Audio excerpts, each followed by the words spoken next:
Pelo sinal da Santa Cruz, livrai-nos Deus nosso Senhor dos nossos inimigos, em nome do Pai, do Filho e do Espírito Santo. Amém. Sob a tua guarda, Santa Mãe de Deus, nos refugiamos. Não desprezes nossas súplicas no meio das provações, mas os perigos nos livra, ó gloriosa e bendita, sempre Virgem. Ave Maria, cheia de graça, o Senhor é convosco. Bendita sois vós entre as mulheres, e bendito é o fruto do vosso ventre, Jesus. Santa Maria, Mãe de Deus, rogai por nós, pecadores, agora e na hora de nossa morte. Amém. Em nome do Pai, do Filho e do Espírito Santo. Amém.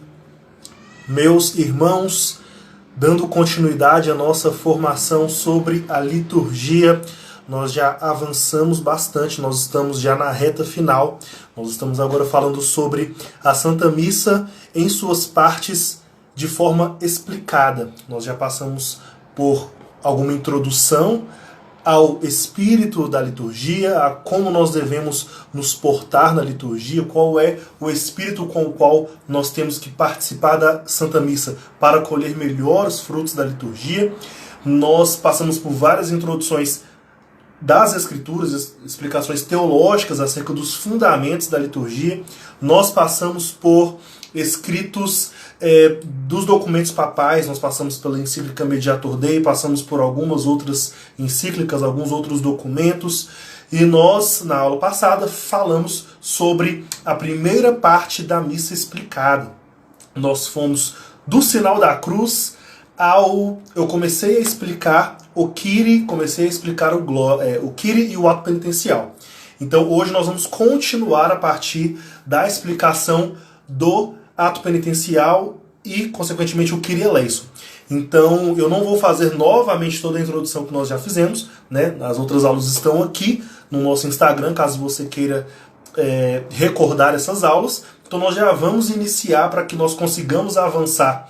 E eu acredito que nós não conseguiremos concluir na aula de hoje, mas é possível que nós já avancemos até após a liturgia da palavra, nós já iniciemos a liturgia eucarística e na próxima aula nós encerraremos de fato a explicação da Santa Missa parte por parte. Então, começando a falar sobre o ato penitencial, né? Nós havíamos falado na aula passada que o ato penitencial, e eu vou fazer, claro, sempre apontamentos de aspecto prático, aquilo que como nós devemos nos portar na missa propriamente dita e qual que é o significado de cada ato. Se eu for explicar o fundamento teológico de cada uma das partes, nós iremos ficar aqui durante muito tempo. Então eu vou falar sobre aspectos práticos para que a gente consiga ter uma visão global, para que nós consigamos, a partir de coisas que nós não sabíamos, nos comportar de uma forma que seja mais apta a colher os frutos que a Santa Missa produz e que esses frutos possam, né, em nós se tornar, ter os seus efeitos de santidade. Então, falando sobre o ato penitencial. O ato penitencial, diferentemente do que nós temos de praxe na nossa liturgia, ele não é um rito que está unido ao Kyrie eleison. São duas coisas diferentes. O ato penitencial é uma coisa, o Kyrie eleison é outra. Inclusive, nós temos três formas de fazer o Kyrie, de fazer o ato penitencial. Uma dessas formas é aquela quando o sacerdote diz: confessemos os nossos pecados, confesso a Deus Todo-Poderoso, né? Nós fazemos o chamado confiteor. O confesso a Deus Todo-Poderoso, etc e tal. E o sacerdote conclui dizendo: Deus Todo-Poderoso, tenha compaixão de nós, etc. Outra forma de ato penitencial é aquela quando o sacerdote começa: tende compaixão de nós, Senhor, porque somos... Aí nós respondemos: porque somos pecadores, etc. E o sacerdote também conclui: Deus Todo-Poderoso, tenha compaixão de nós. E uma terceira forma do ato penitencial, que essa sim, de certa forma, ela contemplaria o Kyrie eleison, ela é uma forma um pouco mais maleável, ela é mais flexível, o sacerdote pode se utilizar dessa forma, e dentro dessa forma do ato penitencial, o Kyrie eleison ele já estaria englobado dentro dessa forma, né? É quando ele fala: Senhor, que vieste salvar os corações arrependidos, piedade, etc. Essa forma do ato penitencial, ela já engloba o Kyrie eleison. Então, dentro dessa forma, é a única na qual o Kyrie estaria, aspas, dispensado. Mas nas outras formas, após nós encerrarmos o Kyrie eleison, o ato penitencial, que é um pedido de perdão a Deus para que os pecados veniais sejam perdoados. Dentro do rito do ato penitencial, os pecados veniais eles são perdoados, diferentemente dos pecados mortais, onde é necessário uma confissão auricular, é necessário uma confissão diretamente com o sacerdote e a absolvição desses pecados. Mas para os pecados veniais, o rito do ato penitencial, eles são perdoados, os pecados veniais são perdoados. Então, o ato penitencial é composto por essa nossa confissão dos pecados e, consequentemente, a absolvição por parte do sacerdote. Deus Todo-Poderoso, tenha compaixão de nós. Pronto, encerrou o ato penitencial. E inicia-se o Kyrie. E o Kyrie eleison, nessa palavra, esse termo grego, que significa Senhor, tende piedade, ele tem um duplo aspecto. Ao mesmo tempo, ele significa uma invocação à Santíssima Trindade. Quando nós dizemos Kyrie eleison, Christe eleison e Kyrie eleison novamente, nós estamos fazendo uma invocação à Santíssima Trindade. E em outro aspecto, essa fórmula do Kyrie eleison, ela remonta ao tempo dos generais romanos, que quando voltavam, olha só que interessante, quando eles voltavam de guerras, e voltavam para as suas cidades, voltavam triunfantes, né, por terem vencido uma batalha, as pessoas que estavam ali nas cidades, recebendo esses generais, elas entoavam esse Kyrie também, elas entoavam Kyrie eleison, né, Senhor, tende piedade. Por quê?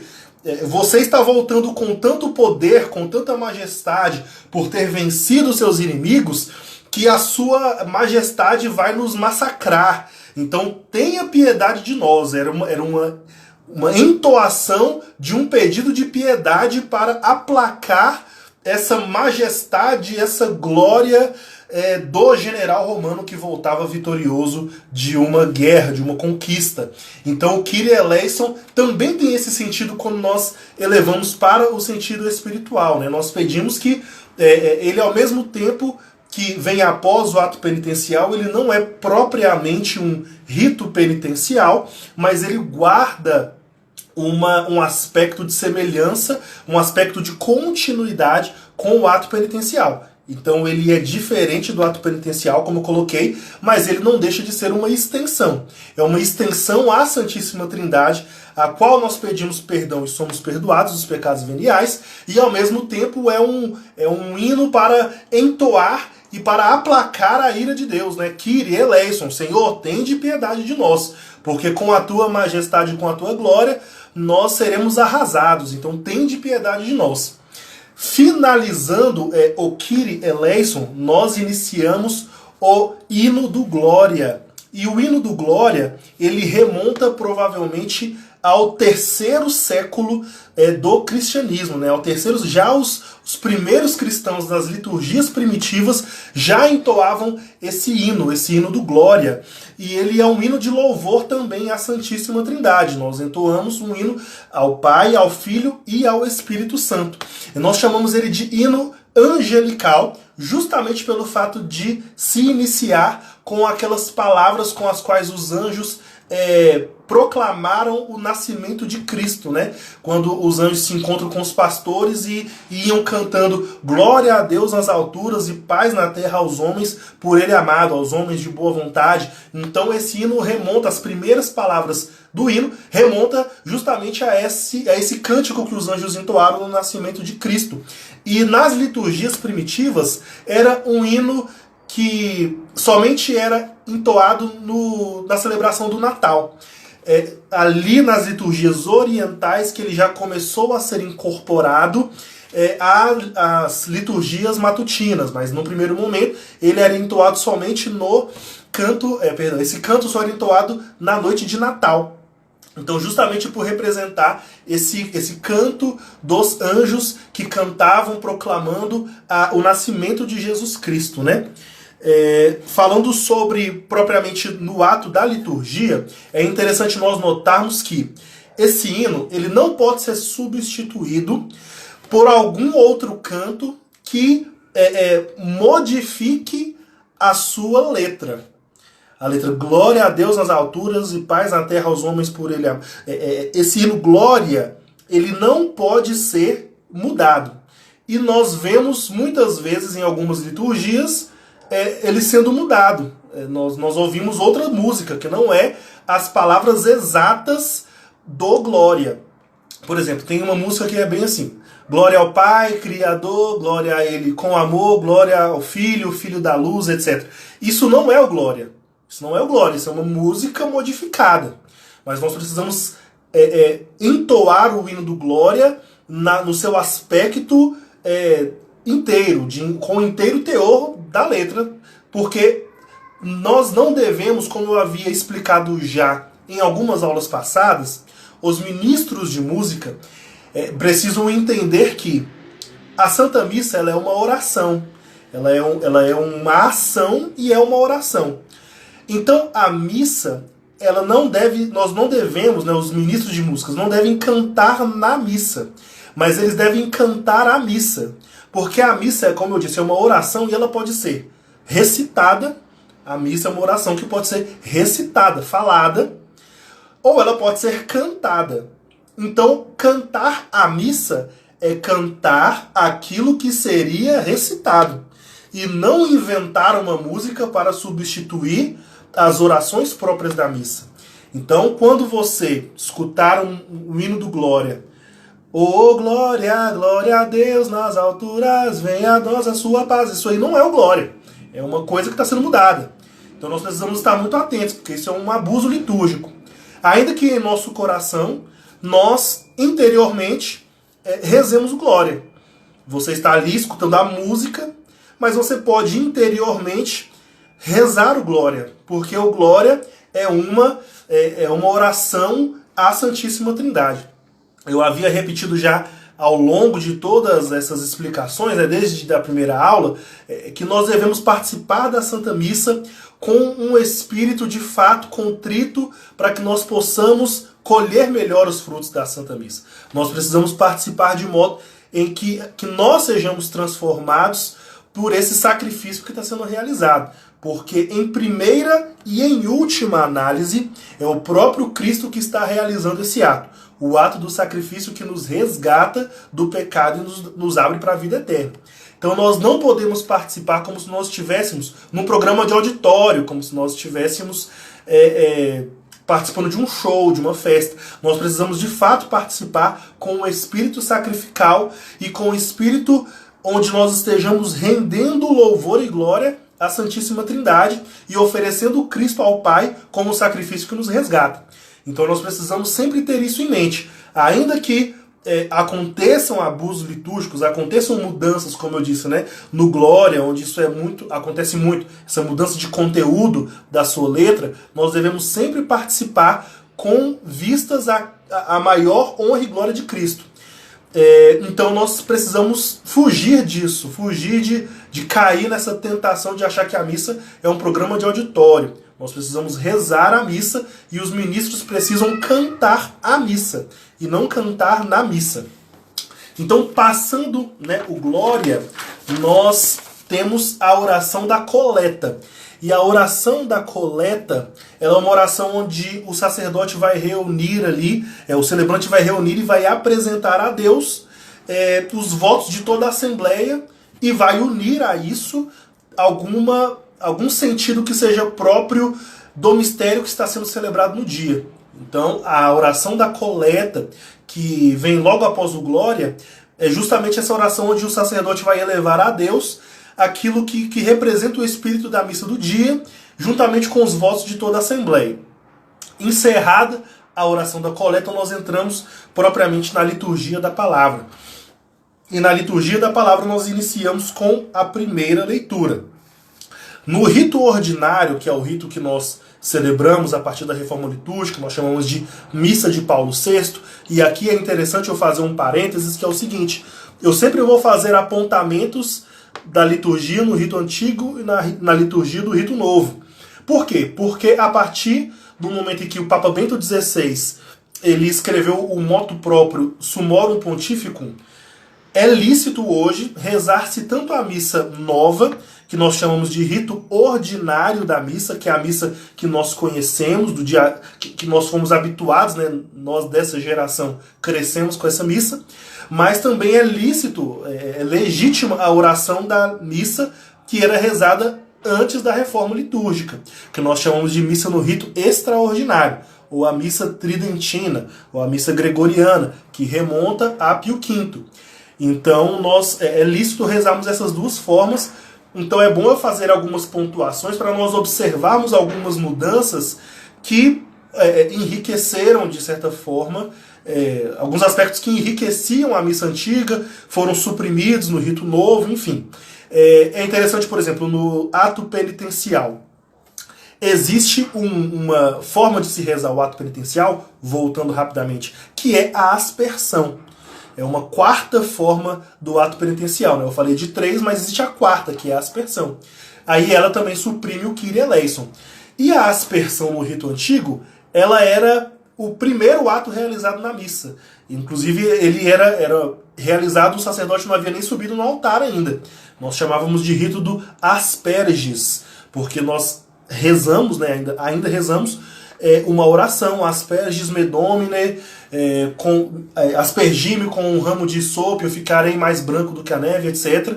E o sacerdote, de fato, ele faz uma aspersão sobre o povo, e logo após essa aspersão se dá início, de fato, às orações ao pé do altar, e o sacerdote, de fato, começa com a Santa Missa. Então é bom fazer esse paralelo, só para que nós tenhamos isso bem claro na nossa mente. Então, falando já da liturgia da palavra, que foi de onde eu parei, no rito novo, no rito ordinário da Santa Missa, nós temos duas leituras. Nós temos a primeira leitura e a segunda leitura. No rito antigo, nós tínhamos apenas uma leitura, que inclusive era chamada somente de epístola. Por quê? Porque ela era retirada, de fato, de uma das epístolas de São Paulo.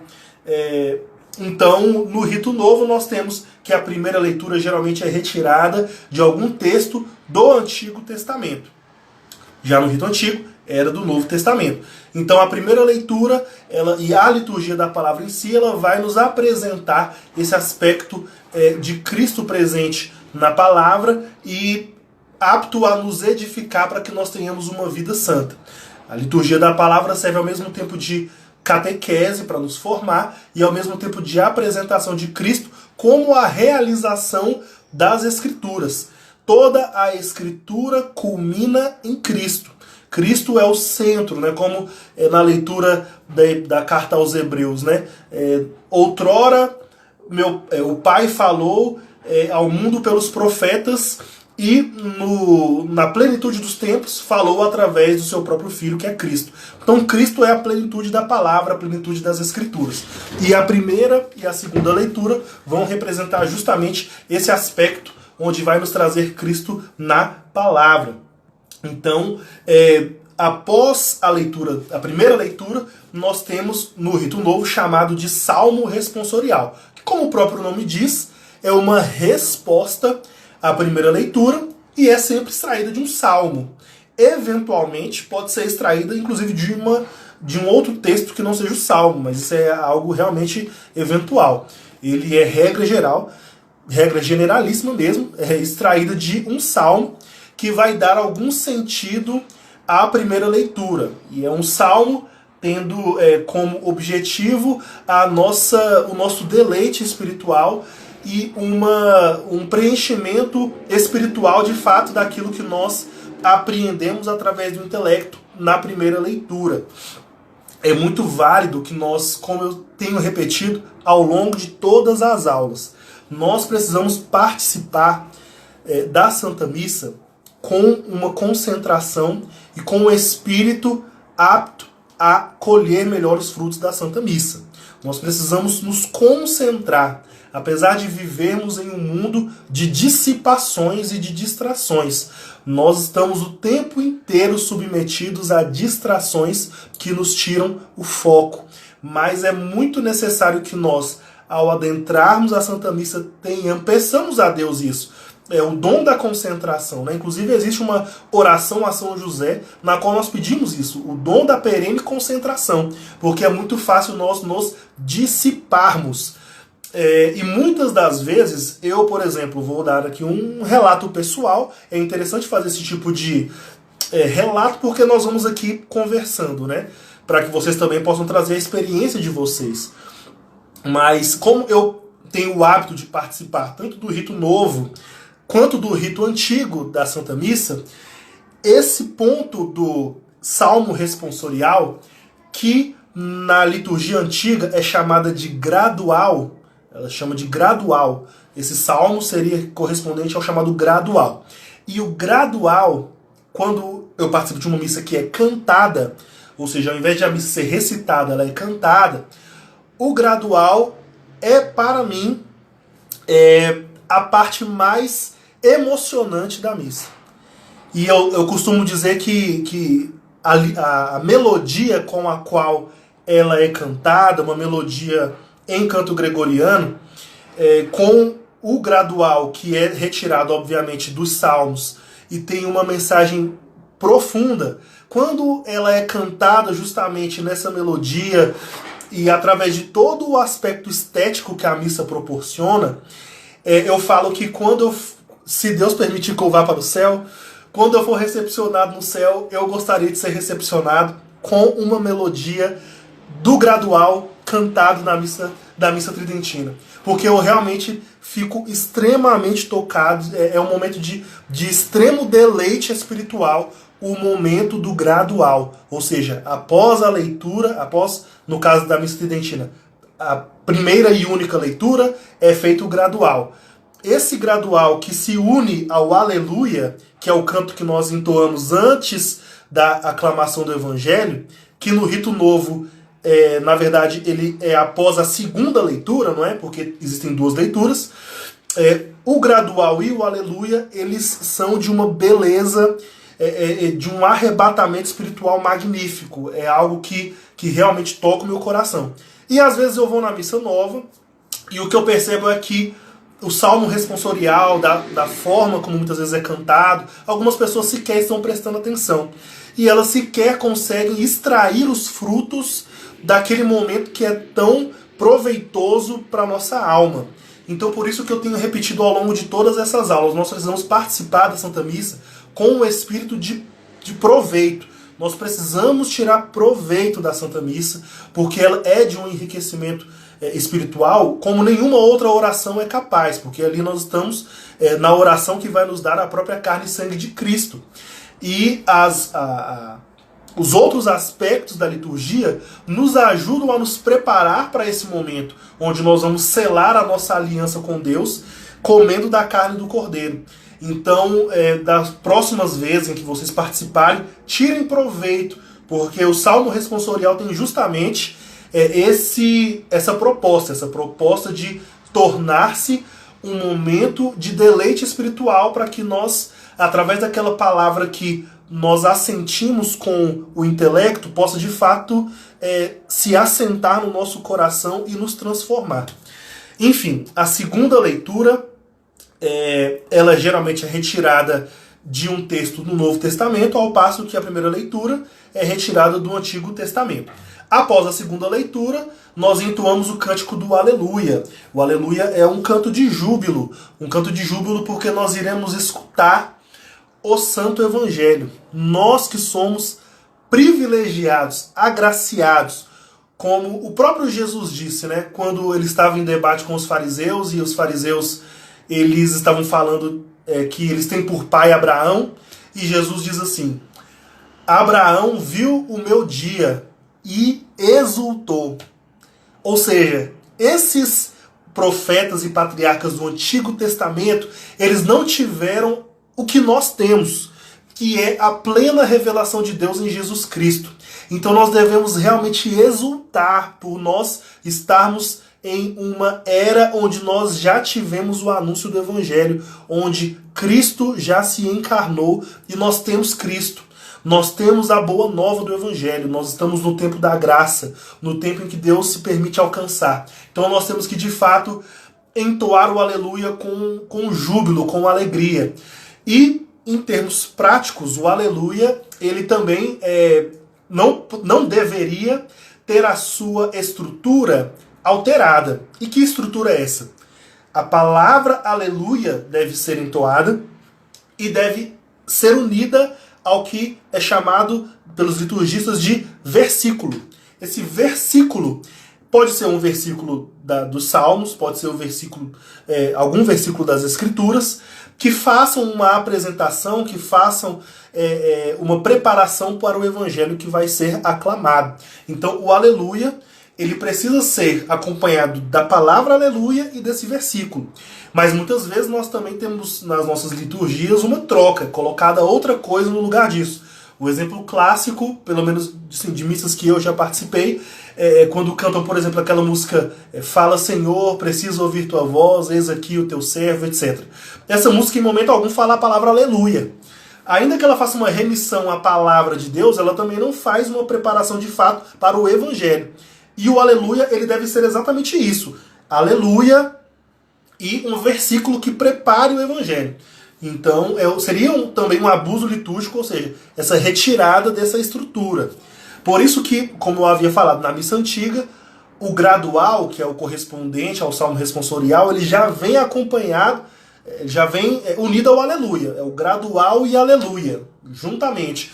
Eles formam como que um canto só, e como eu falei, é um canto de extremo deleite espiritual, é um canto realmente muito edificante. E, finalizando o aleluia, nós já vamos para o ponto alto da liturgia da palavra, que é o Santo Evangelho. Eu não preciso nem dizer o que o Evangelho representa para a liturgia da palavra, porque, como eu falei, é a boa nova de Cristo. Enquanto os patriarcas e profetas não tiveram Cristo, eles apenas estavam prefigurando a Cristo, eles estavam preparando essa plenitude dos tempos. Nós temos Cristo, nós temos a palavra final de Deus, nós estamos vivendo exatamente os últimos dias, os últimos tempos, como também a carta aos Hebreus fala, desde a encarnação do Verbo, nós estamos nos últimos tempos. Não sou eu que estou dizendo, é a palavra, ela diz isso. Nós vivemos os últimos tempos desde a encarnação do Verbo. Então nós somos agraciados por termos a revelação plenamente feita de Deus em Jesus Cristo, a segunda pessoa da Santíssima Trindade, que também é Deus. Então nós temos a plenitude daquilo que nós precisamos para a nossa salvação. Então o Evangelho é algo de muito importante, o qual nós precisamos ter uma adesão muito forte para que ele nos edifique a cada missa que participamos. E o Evangelho não pode ser entoado por um leigo. Ele precisa ser entoado por um ministro ordenado. Não pode ser entoado nem mesmo por um seminarista, nem por um religioso, nem por um estudante de teologia. Não, ele precisa ser aclamado por um ministro, porque ele está agindo ali em persona Christi, é o próprio Cristo quem nos dá a sua palavra. Finalizando o Evangelho, nós temos a homilia, que é parte integrante da Santa Missa. A homilia, ela não pode ser suprimida. Ela não pode ser suprimida porque ela é parte integrante da Santa Missa. E eu acho que aqui é válido nós fazermos uma reflexão sobre a homilia. E existe uma frase do Papa Bento XVI que eu acho muito simbólica, onde ele diz o seguinte: um dos grandes milagres da Igreja é ter sobrevivido a 2000 anos de história com péssimas homilias. O que ele quer dizer com isso? Que ao redor do mundo inteiro são feitas, homilias muito ruins. Homilias que não edificam, homilias que não agregam, mas a homilia não é o aspecto central da liturgia. É isso que ele quer dizer. A liturgia eucarística é o sacrifício de Cristo. Ainda que a reflexão do sacerdote não seja tão boa, ainda que a reflexão do sacerdote venha misturada, venha ali talvez um pouco obscurecida com reflexões de cunho político, econômico, social, que fogem do Evangelho, que fogem da mensagem central de Cristo, ainda que tenha posicionamentos políticos e ideológicos outros, talvez até mesmo alguns condenáveis pela Igreja, nós não devemos ter em conta que a homilia é o aspecto central da liturgia. Ela é uma reflexão que deve se ater ao Evangelho e às leituras. Ela pode vir, sim, acompanhada de reflexões da realidade política, social, econômica, jurídica, cultural da sociedade, porque a igreja está no mundo, apesar de não ser pertencente, não ser parte do mundo, ela está no mundo, é necessário que isso seja objeto de reflexão, mas isso não deve ser o ponto central da homilia. A homilia deve ser um momento de edificação das almas, de preparação do católico para a segunda vinda de Cristo, a preparação para a garantia da sua salvação, para a perseverança nos mandamentos, para a perseverança em uma vida de santidade. Esse é o objetivo da homilia. Entretanto, ainda que tenhamos péssimas homilias, isso não deve retirar o nosso foco. Como eu falei ao longo dessas aulas todas, o foco é o sacrifício de Cristo. É com esse espírito que nós precisamos participar. Agora eu me até recordei de uma reflexão muito interessante que eu vi certa vez, onde uma pessoa falava sobre liturgias mal celebradas. Né? Fazendo aqui um parênteses para a gente já passar para a parte da liturgia eucarística. Essa pessoa falava sobre essa questão de liturgias mal celebradas, que não nos ajudavam a realmente entrar no mistério, não nos ajudava de fato a colher melhor os frutos da Santa Liturgia, seja por conta de uma música mal cantada, de uma música que não nos inspira elevação espiritual. Esses aspectos estéticos, eles são todos importantes. E eu vou falar sobre eles. Mas enfim, essa pessoa falava sobre essa falta de aspectos que elevavam a nossa alma para colher melhor os frutos da liturgia. E uma resposta que foi dada é a seguinte, que a primeira missa que foi celebrada, a assembleia, as pessoas que estavam ali ao redor, elas escarneceram de Cristo, elas cuspiram em Cristo, elas bateram em Cristo, a hóstia foi esmagada, a hóstia foi de alguma maneira foi totalmente desfigurada, as pessoas zombavam, a música era péssima, o clima era péssimo. E onde foi essa primeira missa? Foi exatamente no Calvário. Ali os participantes daquela primeira missa, onde houve o sacrifício de Cristo, cruento, eles estavam zombando, eles lançaram sorte sobre as vestes de Cristo, eles bateram em Cristo, eles arrancaram sua pele, eles fizeram com que Cristo sofresse, e essa foi a liturgia, foi a primeira liturgia. Ali só participaram com piedade Maria, sua mãe, São João. Então nós precisamos participar com esse espírito de Maria, Nossa Senhora e São João. É com esse espírito que precisamos participar. Então, ainda que tenhamos péssimas homilias, que tenhamos uma música talvez não tão agradável, que tenhamos distrações umas ou outras, conversas aqui ou ali, nós precisamos ter em conta que é o sacrifício que está sendo realizado. Então, independentemente da homilia, nós precisamos ter isso em mente. Agora, já passando, após a homilia, nós temos a profissão de fé, que é o credo, que é o compêndio das nossas verdades de fé. O credo, ele dispensa comentários, né? Como eu disse, o compêndio dos artigos de fé. Se nós fôssemos falar sobre o credo, nós precisaríamos de aulas e aulas, porque falar sobre o credo é falar exatamente sobre 2000 anos de doutrina e magistério da igreja. Então, todas as verdades de fé estão condensadas no credo. Eu não poderia falar aqui, senão eu ficaria horas falando sobre cada artigo de fé. O que nós precisamos saber para os aspectos práticos, né, que é o que nós estamos estudando para a liturgia, é que existe 2 credos que são lícitos que se rezem durante esse momento, que é o credo niceno-constantinopolitano e o símbolo dos apóstolos. Esse credo niceno-constantinopolitano, ele é um credo maior, ele é aquele credo mais longo. Creio em um só Deus, Pai Todo-Poderoso, Eu lembro dele em latim, mas eu não lembro em português, para ver como é que estão as coisas. Mas é aquele credo mais longo. E o credo mais curto é o símbolo dos apóstolos, é aquele credo mais curtinho, que é o credo que a gente geralmente reza nas nossas missas.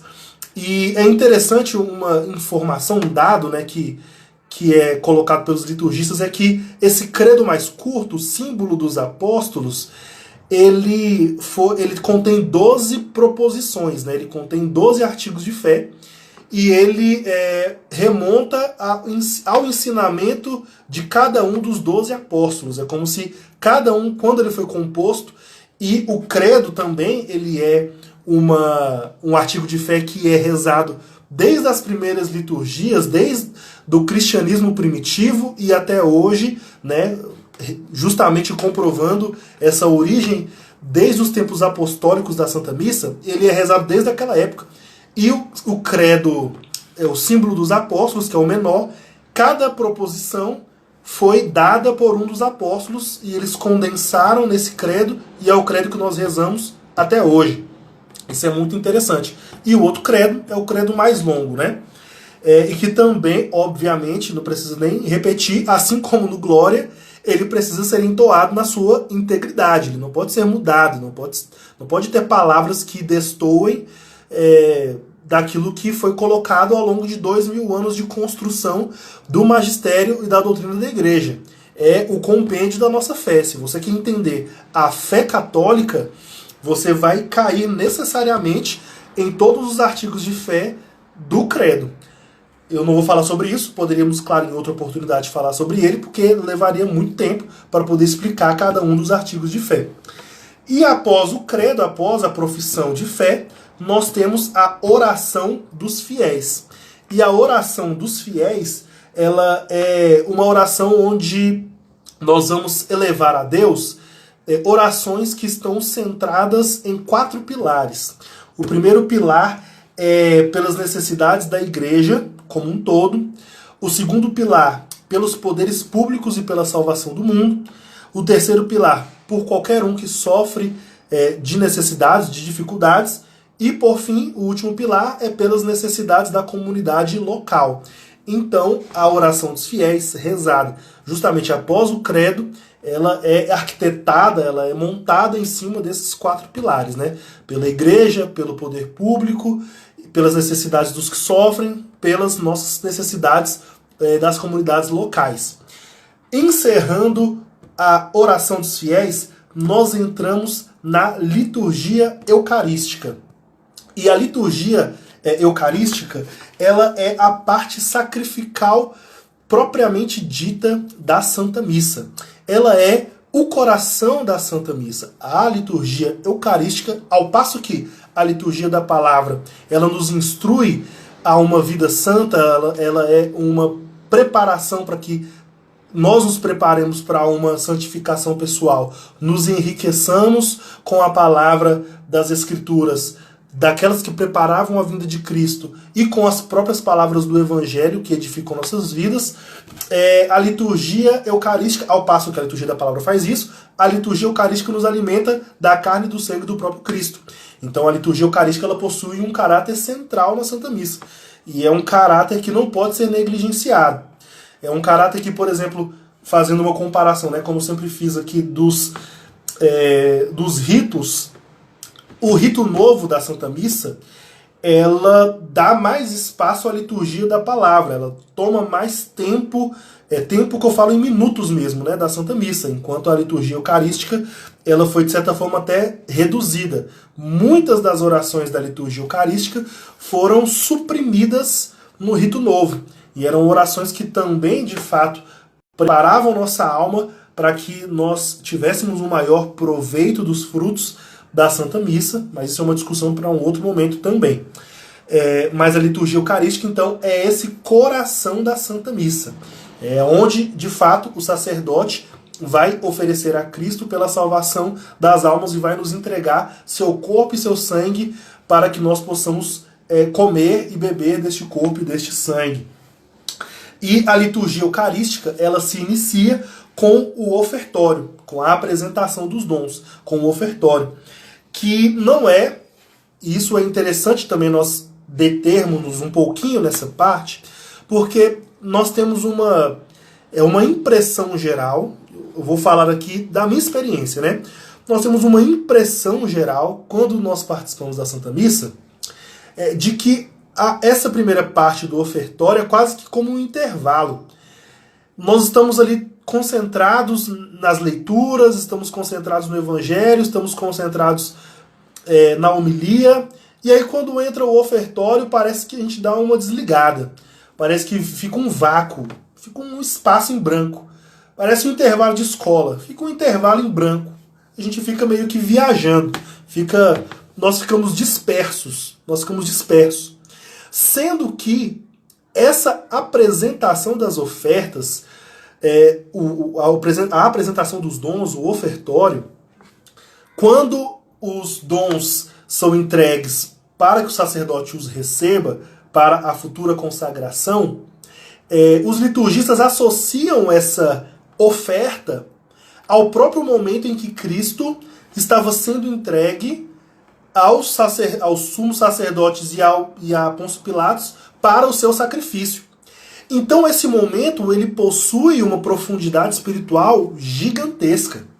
Nesse momento onde a hóstia ainda não consagrada e o vinho, essas espécies, esses dons são entregues ao sacerdote, nós devemos, juntamente com essa entrega, ofertar também, e isso é como eu falei, é uma atitude espiritual que nós precisamos ter, é uma postura espiritual que nós precisamos ter, de entregarmos como hóstias também, que estarão sendo ofertadas ao altar, para que nós também nos unamos a Cristo nesse momento onde ele vai ser entregue para o seu sacrifício, para a sua paixão.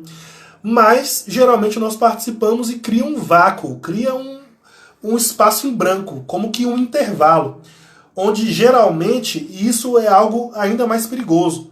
É exatamente o momento onde nós fazemos a oferta também do nosso dízimo, da nossa oferta dominical, e esse gesto pode ofuscar o sentido primeiro e principal, que é essa união da nossa vida, da nossa alma como hóstias espirituais entregues a Deus, juntamente com aqueles dons que estão sendo oferecidos. Nós não podemos cair nessa tentação, vou repetir, da distração. Esse é o momento que exigiria de nós uma maior concentração, porque Cristo mesmo está sendo entregue, né? Como eu falei, a representação de Cristo sendo entregue a Pôncio Pilatos para ser sacrificado, para ser crucificado, para passar pela paixão, é exatamente esse momento do ofertório onde os dons estão sendo oferecidos. Então, que nós possamos, a partir desse conhecimento, no momento em que pode ser que todo mundo esteja se dispersando e procurando dinheiro para poder contribuir claro, é lícito você contribuir com a sua oferta, é óbvio, não precisa nem dizer. Mas, inclusive, esse momento de ofertar o dinheiro, ele poderia ser passado para outro momento. Isso é previsto, não é necessariamente nesse momento que o dízimo tem que ser entregue. Nos ajudaria a entrar no espírito de maior entrega, de fato, se nós tivéssemos esse momento de entregar o dinheiro em outro momento e nos concentrássemos de fato em entregar nossas vidas juntamente com os dons que estão sendo oferecidos. Então que fique para nós essa reflexão para que a gente possa realmente entrar no mistério nesse que é o primeiro ato da liturgia eucarística, que é o oferecimento, que é o ofertório, o oferecimento dos dons que vão ser consagrados. Que nós tenhamos isso sempre em mente. Então, passando para, dando continuidade na liturgia eucarística, nós temos, quando da entrega destes dons ao sacerdote, nós temos a preparação do altar, a apresentação dos dons, o lavabo e a oração sobre as oferendas. Esse momento todo, de todas essas orações, onde os acólitos estão ali, e juntamente talvez com algum concelebrante, estão auxiliando o sacerdote na preparação para o sacrifício, são feitas orações pelo sacerdote, justamente no sentido de preparar-se, porque ele, agindo em persona Christi, agindo na pessoa de Cristo, ele vai oferecer o santo sacrifício. Então esse momento é um momento de orações para que o sacerdote se prepare para, de fato, essa consagração dos dons que estão sendo oferecidos. Então esse lapso entre a oração dos fiéis, que vem após o credo, e o cânon, que é quando nós estamos ali nos preparando para o prefácio e os santos, geralmente esse tempo, esse espaço, é um momento de muita distração da nossa parte. Então o convite que eu faço é o de que realmente nós tenhamos um espírito contrito nesse momento e nos utilizemos melhor desse momento para, tendo sempre em mente que nesse momento é o próprio Cristo que está sendo entregue e vai passar pela sua paixão, nós também precisamos ter em mente justamente que é o momento em que nós precisamos nos entregar juntamente com esses dons. Após a preparação do altar, a apresentação dos dons, o lavabo e a oração sobre as oferendas, que, por exemplo, no rito antigo, era um momento que gastava bons minutos da Santa Missa. Hoje é um momento muito mais rápido, mas era um momento realmente que nós estávamos nos preparando para esse sacrifício. Nós entramos após isso no cânon. E o cânon, se a liturgia eucarística é o coração da missa, o cânon é o coração da liturgia eucarística. O cânon é onde nós vamos ter ali o momento de fato, a consagração da Santa Eucaristia para que ela se transforme no corpo e sangue de Cristo. E é interessante nós notarmos que antes das orações eucarísticas nós temos o prefácio e os sanctus. O prefácio é o que inicia com o Senhor esteja conosco, Ele está no meio de nós, corações ao alto. Essa preparação, o Senhor esteja conosco, Ele está no meio de nós, essa preparação, se nós observarmos ali o capítulo 4 do livro do Apocalipse, nós vamos ver que o capítulo 4 em si, além de todo o livro do Apocalipse já possuir uma linguagem muito litúrgica, o capítulo 4 especificamente possui mais ainda, e ela faz uma referência justamente a essa parte do prefácio dos santos de forma incrível. Porque ali, quando nós estamos rezando, nós podemos associar com a parte em que São João, né, ele fala ali no capítulo 4, que ele é arrebatado em espírito e levado ao céu. É levado para uma liturgia celeste. E olha que interessante, né? Quando o sacerdote fala corações ao alto, essa parte do corações ao alto nós devemos de fato elevar o nosso coração também ao céu. Como eu falei, na liturgia do rito antigo, essa parte também cantada, etc., ela é uma parte que particularmente para mim também me emociona, me toca muito, assim como eu falei da parte do gradual.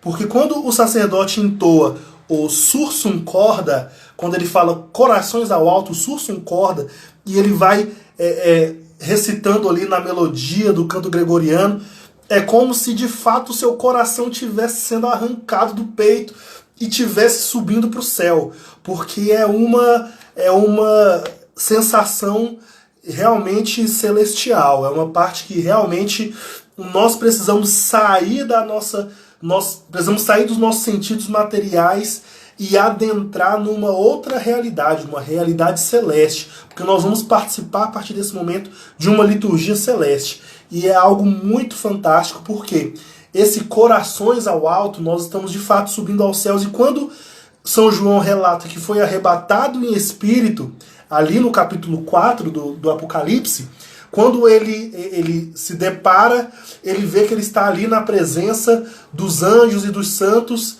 e o que eles fazem assim que São João é arrebatado, e ele percebe que foi arrebatado em espírito, os anjos e santos começam a entoar o santo, santo, santo. E é exatamente o que acontece na Santa Missa.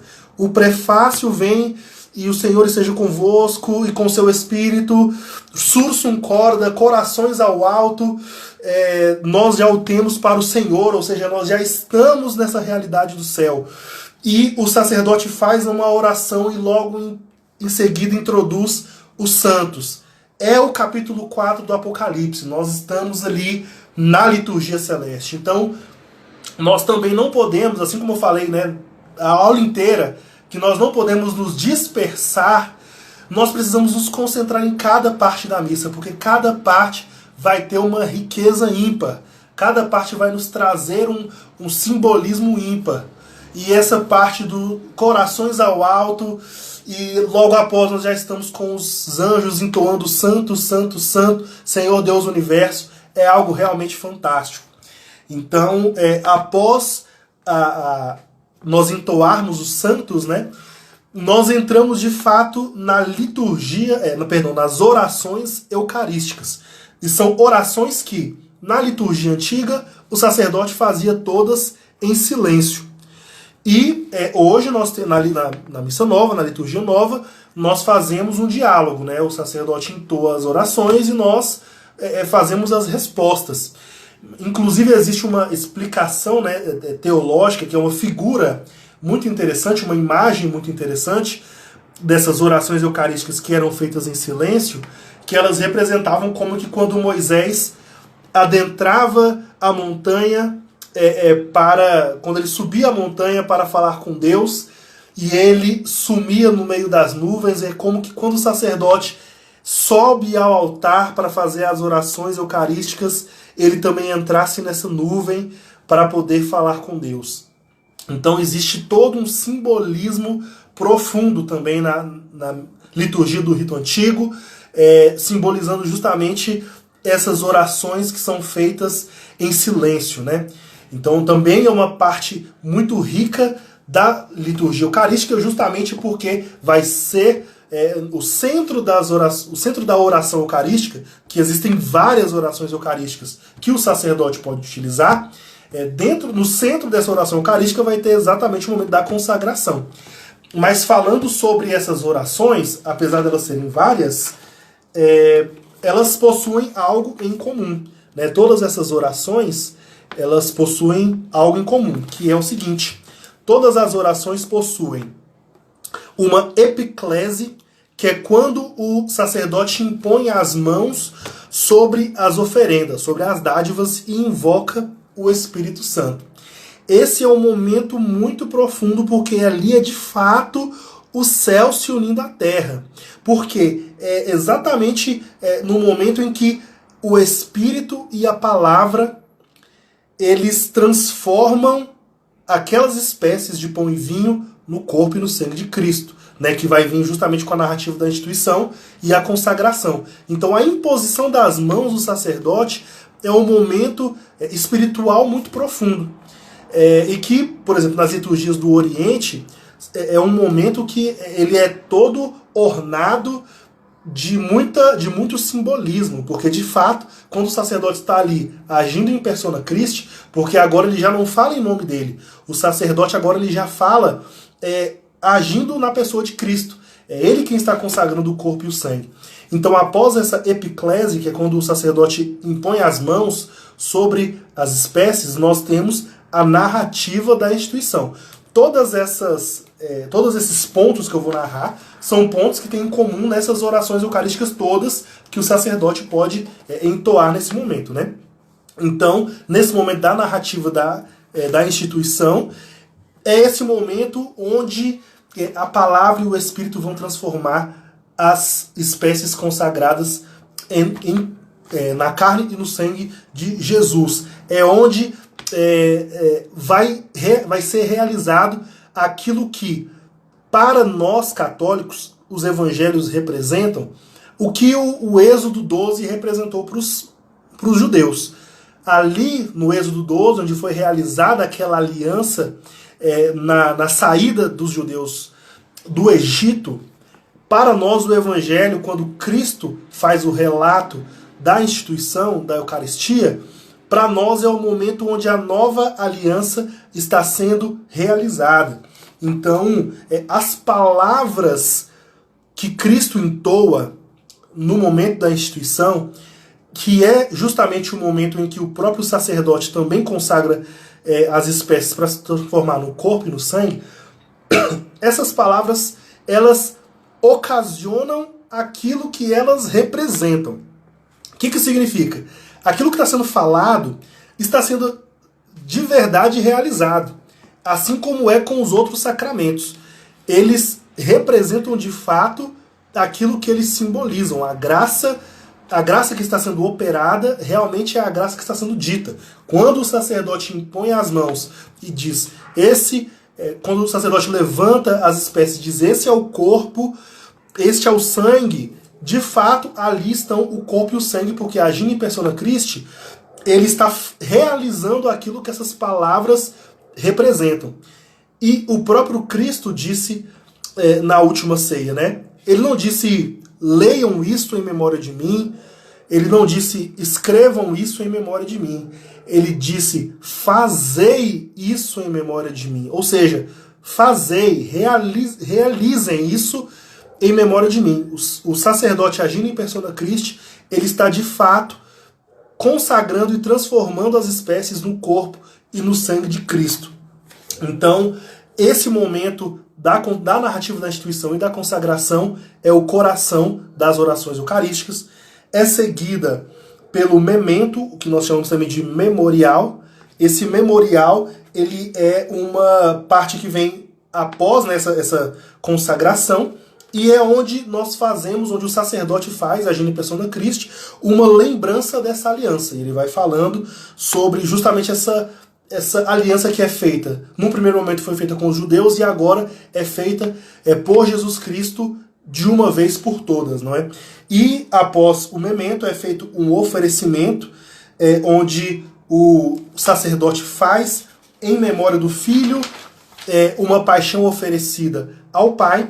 O sacerdote faz, após isso, as intercessões, fazendo isso, claro, em persona Christi, pelos mortos, pelos vivos, pela igreja, pelo mundo, e encerra com a doxologia, que é uma palavra de glória, como se ele encerrasse entoando um hino de glória a Deus que realizou essa consagração do corpo e do sangue de Cristo para nos dar como alimento para a vida eterna. E é nesse momento da doxologia que se encerra com a pequena elevação, onde o sacerdote novamente eleva o corpo e o sangue de Cristo, já não mais pão e vinho, mas o corpo e o sangue de Cristo. E nós finalizamos com o amém, né? Esse grande amém, que é um amém que deve ser entoado de forma imponente. Que São Jerônimo, né, inclusive, ele dizia que, São Jerônimo no século IV, ele dizia que quando esse grande amém era entoado em Roma, as basílicas, aliás, os templos pagãos, eles estremeciam, né? Que esse grande amém era entoado, dando aquele grande assentimento dos católicos ao fato de que ali, naquele momento, eles tinham o corpo e o sangue de Cristo. Esse grande amém entoado pelos católicos faziam estremecer os templos pagãos. E é com esse espírito que nós temos também que dizer esse amém. Naquele momento onde se encerrou ali, nós já temos o autor da vida, nós temos aquele que se sacrificou na cruz, aquele que veio para nos dar vida. Nós temos a sua carne e o seu sangue, corpo, sangue, alma e divindade diante do altar. Nós ali temos a plenitude da salvação. Então esse é um momento de grande júbilo para nós, e nós também temos que entoar esse grande amém com grande imponência, porque ele é muito significativo para a nossa própria fé. Então agora são 9h05, eu vou encerrar o vídeo para que nós continuemos a partir da próxima aula, onde nós já vamos começar ali com o Pai Nosso, que vem exatamente após esse cânon, que vem exatamente após as orações eucarísticas, e nós vamos dar continuidade. Eu acredito que já será a última aula, que nós já vamos começar o rito da comunhão, né? Então nós vamos encerrar na próxima aula. Obrigado por terem acompanhado até aqui. Estejam atentos no Instagram, que nós vamos anunciar, né? Pode ser na próxima segunda-feira mesmo ou na outra, e que nós possamos colher os frutos dessa reflexão que nós fizemos hoje. Que nós possamos, de fato, ter esse espírito de participação da Santa Missa, de forma a nos concentrarmos naquilo que nós estamos rezando. Com essa concentração, nós vamos colher melhor os frutos da liturgia. Muito obrigado e que Deus nos abençoe mais essa noite. Em nome do Pai, Filho, Espírito Santo.